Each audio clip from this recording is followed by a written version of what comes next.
Hello दोस्तों, स्वागत है आपके अपने यूट्यूब चैनल मैथ मंथन गुरु में। मेरे प्यारे भाइयों, मैं अपने इस प्लेटफॉर्म पर आपका तहे दिल से स्वागत करता हूं। मेरे प्यारे दोस्तों, आज हम आपके लिए चक्रवृद्धि ब्याज का एक बहुत ही महत्वपूर्ण कंसेप्ट लेकर के आए हैं, जो आपके रिलेटेड एग्जाम के लिए बहुत ही ज़रूरी होने वाला है। अब वीडियो के अंत तक पूरी तरह से बने रहेंगे और एक कंसेप्ट को सीख करके अपने क्वेश्चन को आसानी से सॉल्व किया जाएगा। देखेंगे, सवाल है किसी धन पर 2 वर्षों का साधारण ब्याज 800 रुपये, चक्रवृद्धि ब्याज 820 रुपये, तो ब्याज की दर क्या होगी। ऐसे सवाल काफ़ी आपके एग्जाम में देखने को मिलता है। देखिए करने का तरीका। ऐसे सवालों को करने के लिए एक जगह हम लोग SI को लिखेंगे और एक जगह CI लिखेंगे। SI 2 साल का है, CI भी 2 साल का है, तो पहले देखेंगे SI जो 2 साल का वो 800 रुपये है और CI जो है वो 820 रुपये है। चूँकि दोस्तों हमें पता होता है कि SI हर साल की इक्वल होती है, तो 800 को 2 पार्ट में बांटेंगे तो 400 और 400।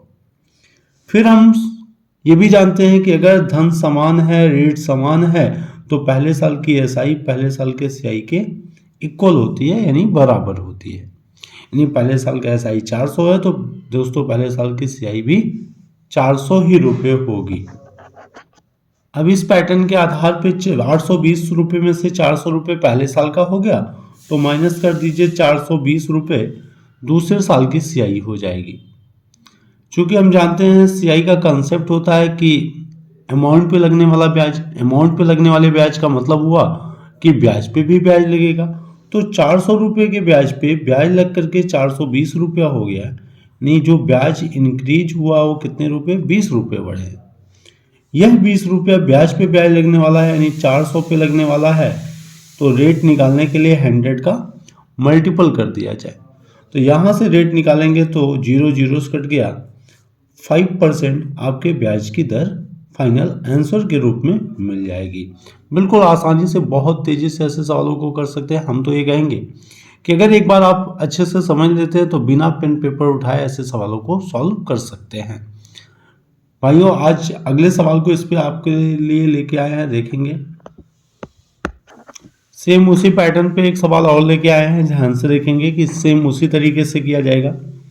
SI और CI। SI दोस्तों 1800 रुपये है और CI 1260 रुपये है। अब SI 3 साल का दिया गया तो 3 बार मेंशन करेंगे।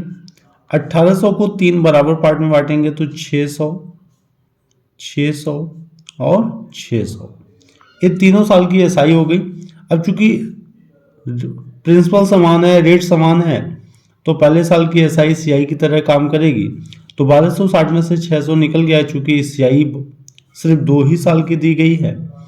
तो 1260 में से 600 निकल गया, तो बचा कितना, 660 रुपये। अब यानी ब्याज पे ब्याज लग करके 660 रुपया हुआ, तो ये 60 रुपया 600 पे ब्याज लगा, तो ब्याज की दर निकालने के लिए 100 का गुणा कर दिया। 2 0 से कैंसिल होकर के ब्याज की दर दोस्तों आ गई कितनी, 10%। बहुत आसानी तरीके से आप सीख पाए होंगे। और इस पे एक सवाल लेंगे आपकी स्क्रीन पर। एक सवाल और दोस्तों लेके आए हैं, थोड़ा सा अलग कंसेप्ट में, जहां पे आपसे मूलधन भी पूछा जा सकता है। ध्यान से देखेंगे, किसी धन पे 2 वर्ष का साधारण ब्याज 600 रुपये, चक्रवृद्धि ब्याज 630 रुपये, तो ब्याज की दर और मूलधन दोनों ज्ञात करें। तो कोई दिक्कत नहीं, हम उसी तरीके से सॉल्व करेंगे। SI और CI।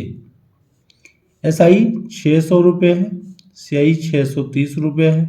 तो पहले साल की SI आधा 300, चूँकि 2 साल का है, तो दूसरे साल का भी 300। SI बराबर हो गया 300 और 600 में से 300 निकाल दिए तो कितना बच जाएगा दोस्तों, 330 रुपये। यहाँ से ब्याज पे ब्याज लगा 30 रुपया, तो ब्याज की दर कितनी हो जाएगी, आप सभी लोग अब इसको कर पाएंगे। कितना परसेंट हो जाएगा, 10%। आसानी से निकाल लिया कि ब्याज की दर जो हो गई 10%। अब मूलधन निकालना है, तो दोस्तों ये 10% किसी भी साल के SI के बराबर हो जाएगा, क्योंकि SI में ब्याज 1 साल का उसका रेट ही होता है। तो रेट 10% है, तो SI में 1 साल का ब्याज उसका रेट ही होता है, यानी 10% 300 के बराबर। तो मूलधन 100% बराबर, देख रहे हैं एक जीरो बढ़ जा रहा है, तो 300 में भी एक जीरो बढ़ा करके आप इसलिए जवाब दे दिए कि मूलधन 3000 रुपये हो जाएगा। बहुत आसानी से दोनों कंसेप्ट के सवालों को सॉल्व कर पा रहे हैं, कहीं भी टाइम टेकिंग नहीं है और बहुत इजी वे में किया जा सकता है। एक सवाल और हम आपको पूरी तरह से कंसेप्ट क्लियर करने के लिए लेंगे, जिससे इस टाइप के सवाल में आपको कभी भी कोई भी दिक्कत ना होने पाए। प्यारे भाइयों, एक सवाल और हम आपके पास सेम कंसेप्ट से लेके आए हैं। उम्मीद करते हैं आगे के ऊपर वाले सभी सवालों को आपको पूरी अच्छे से समझ में आया होगा। तो इस सवाल का जवाब आप कमेंट बॉक्स में दीजिए कि इस सवाल का आंसर क्या होने वाला है। आपसे हमने रेट भी पूछा है, रेट भी आपको बताना है और प्रिंसिपल भी बताना है। तो बहुत क्लियर करके आप इस सवालों को सॉल्व कीजिए, ये आपके लिए होमवर्क है। और रेट बताइए और प्रिंसिपल बताइए।